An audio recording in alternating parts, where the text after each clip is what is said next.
l'esprit de connaissance, il y a la crainte. Le problème se base sur la connaissance de Dieu. Est-ce que dans ta connaissance, il y a la crainte? Le problème, s'il n'y a pas la crainte, parce qu'il n'y a pas la connaissance. La Bible déclare ici que Jésus-Christ respirait la crainte de l'Éternel.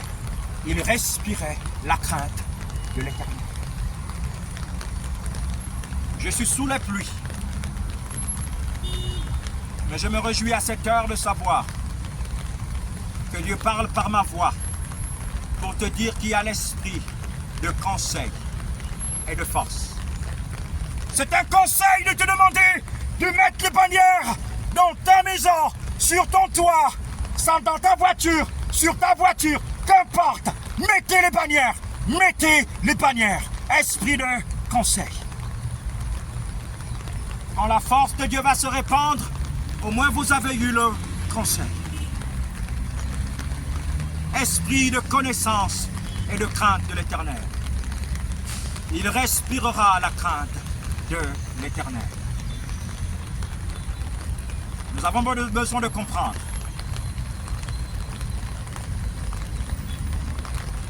Où est-ce que tu bases ta sagesse?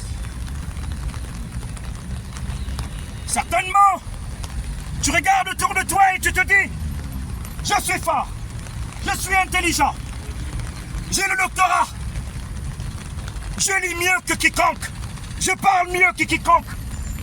Attends, laisse-moi te dire que Jésus-Christ, le roi des rois, le prophète Ésaïe, avait parlé de lui avant son arrivée.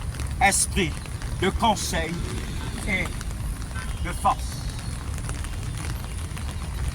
Il respirera la crainte de l'Éternel. Nous avons besoin de respirer la crainte de l'Éternel. Respirer la crainte de l'Éternel, c'est obéir à sa parole. Respirer la crainte de l'Éternel, c'est de faire sa volonté. Respirer la crainte de l'Éternel, c'est quand il était allé à la croix. Il savait qu'il fallait qu'il meure pour le rachat de nos péchés. Il savait qu'il fallait qu'il meure, mais il était allé à la montagne de Gethsemane. Priez pour demander à son Père les conseils. Est-ce qu'il n'est pas possible que tu éloignes de moi cette coupe? Toutefois, pas ma volonté, mais ta volonté. En d'autres termes, je me sens faible. Je me sens tellement faible. L'esprit de sagesse, d'intelligence, l'esprit de force l'avait quitté. Il était dans sa chair, mais il était allé se livrer pour nous. Est-ce que tu as l'esprit de Dieu? Est-ce que tu écoutes le conseil de l'Esprit de Dieu?